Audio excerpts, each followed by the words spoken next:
trophy! You're okay there, Murphy? Every once in a while, one of those licensed games comes out that really surprises us. A game that does its source material justice. A game that doesn't feel like it was rushed out the door just to make a quick buck, but is an actual labor of love crafted by dedicated developers. Developers who, at the very least, seem to care about the license that they have been handed, be it a movie, comic book, anime, or what have you license. I remember a time when it was pretty much guaranteed that these kinds of games would absolutely suck. In the 90s and 2000s, most gamers who did even a little bit of research wouldn't have touched a licensed product with a 10-foot pole. But times have definitely changed, and while there will always be less desired licensed games out there, I'm looking at you, Gollum, there are also lots of true gems that deserve our attention. So in this video, I will be talking about some of those gems, specifically games that are based on movies. The list isn't in any particular order, it simply consists of 3 of my favorites that I consider to be love letters to their cinematic source material.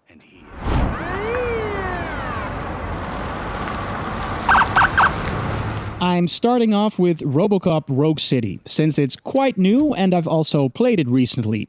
It's a first-person shooter developed by Teon and published by Nacon that was released on the 2nd of November in 2023. It tells an original story as it takes place in between the 2nd and 3rd RoboCop movies. And let me tell you, this game is spectacular. It's got intense firefights, jaw-droppingly good visuals, and even a little bit of role-playing, which was quite surprising. Your volume control seems to be broken. Leave it! That's brand new! I've only stole... It genuinely makes you feel like RoboCop, and that to me is one of the hallmarks of a great licensed game. Really letting you step into the shoes of your favorite movie, comic book, or anime hero. You're slow, but you deal a lot of damage, so you really are a walking tank, like RoboCop should be.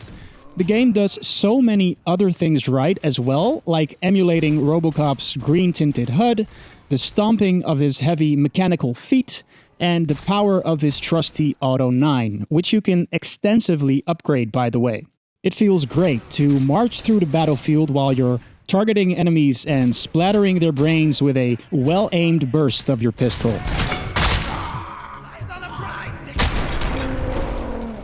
Oh, and did I mention that Peter Weller himself is RoboCop? Yes, the actor of the first 2 movies voices Robo in this game. It doesn't sound like he simply phoned it in, so to speak.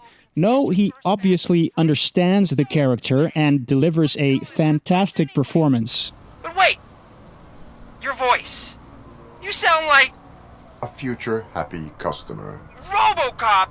Most of the environments and character models are also 100% faithful to the movies. Environment-wise, the police station in particular stood out to me. It really looks as if they 3D scanned some of those original sets and translated them straight into the game. They are that accurate. There are also some beautiful shot-for-shot recreations of iconic scenes from the movies, and lots of nods and Easter eggs that the hardcore fans of the movies will love. These things to me are a sign of just how much love and respect the developer has for the source material. You okay there, Murphy? But the game also has some flaws. One of the things I didn't really like was the slow pacing in some of the hub areas in between the main missions, especially since movement in this game is, understandably, slow. There are some intriguing investigations and side quests you can do there, and while the change of pace in those areas was definitely welcome, I felt like there was a bit too big of a contrast between the action and the downtime. Also, the character models' faces and animations throughout the game are a bit rough. But you can't really expect AAA quality in that department from a relatively small studio. Either way, the developers at Teon poured their hearts and souls into this game, and it really shows.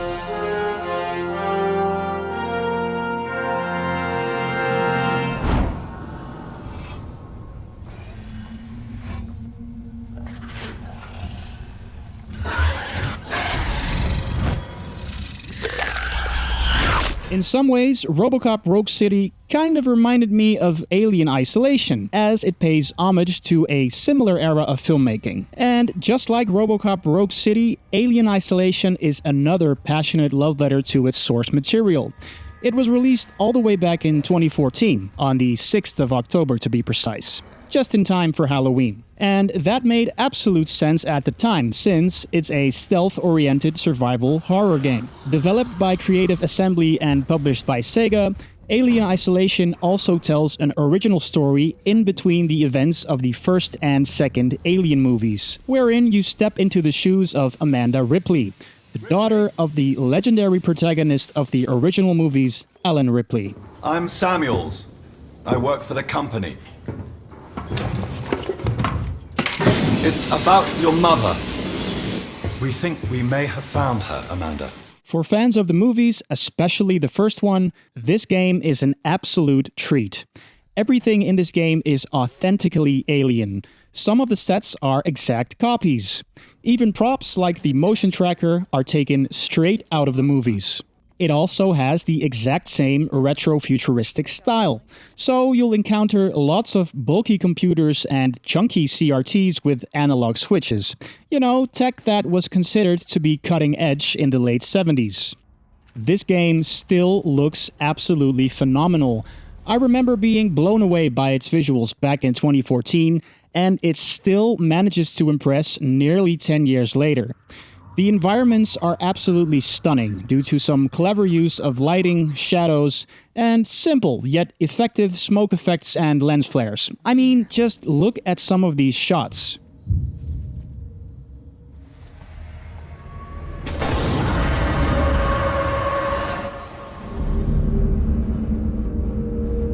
Visually, the biggest giveaway of its age is the character models and animations. Those haven't aged as gracefully, but they didn't distract or bother me that much when replaying the game for this video, because so many other elements of Alien Isolation are still excellent to this day. In this game, you're mostly being stalked by the Xenomorph, who is still terrifying.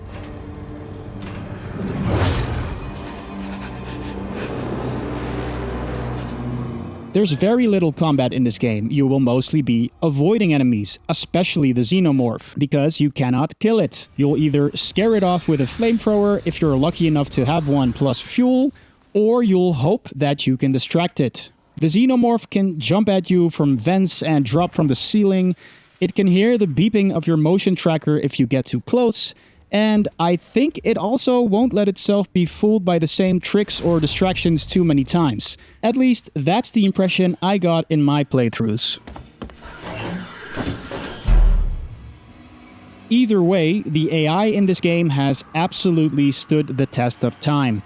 It truly feels like you are being stalked by an intelligent threat, straight from the movies. My biggest gripe with the game is the save system. As far as I know, there are no autosaves in this game. Instead, there are these emergency phone booths where you can manually save your game.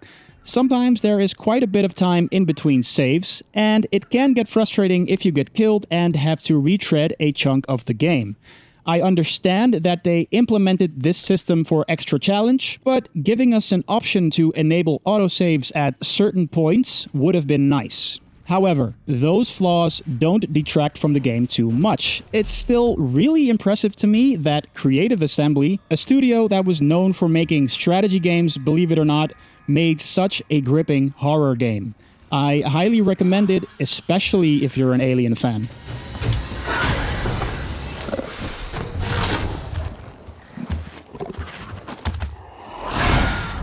It's you.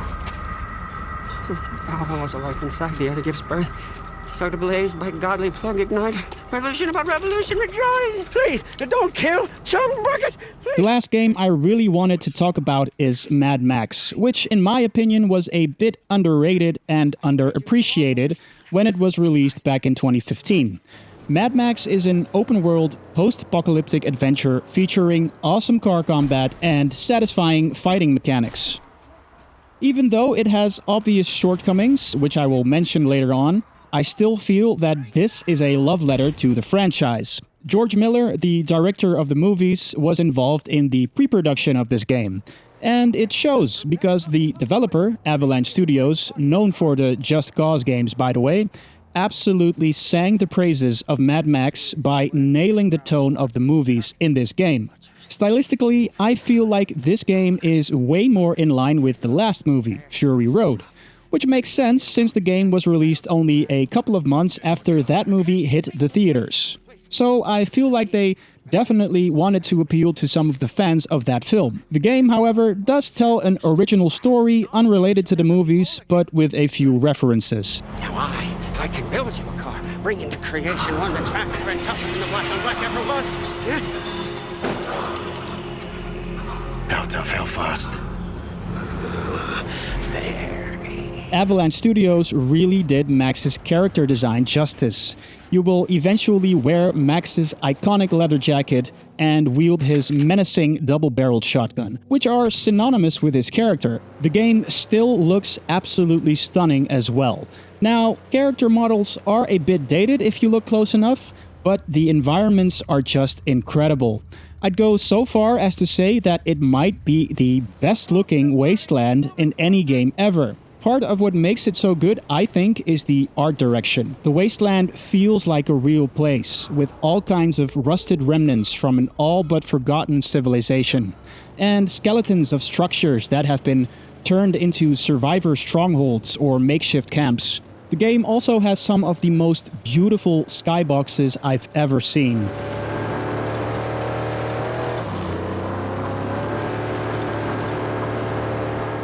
Mad Max features a very simple yet extremely satisfying combat system, which was clearly inspired by the excellent Batman Arkham games.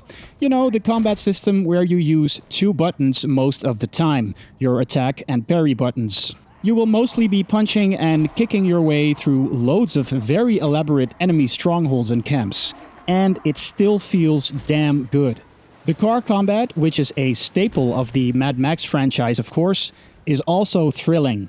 You'll be ramming into enemies as you boost, you can pull pieces off of vehicles with a harpoon, and blow up cars with a shotgun blast to the gasoline tank.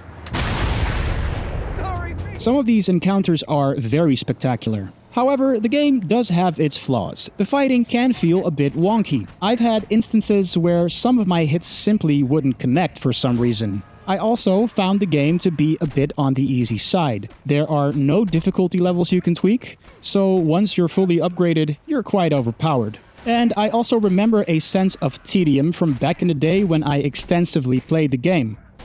For dozens of hours, you will be confronted with a Ubisoft-reminiscent checklist and lots of map markers. The game was also released in an era of gaming when every other title seemed to be a similar Ubisoft-style open-world adventure with countless points of interest and filler. So I think that contributed to the overall mixed scores, as lots of reviewers may have been a little burned out on those types of games. But overall, Mad Max deserves some love, and if you can tolerate the filler and sometimes wonky combat, you will find a true gem here.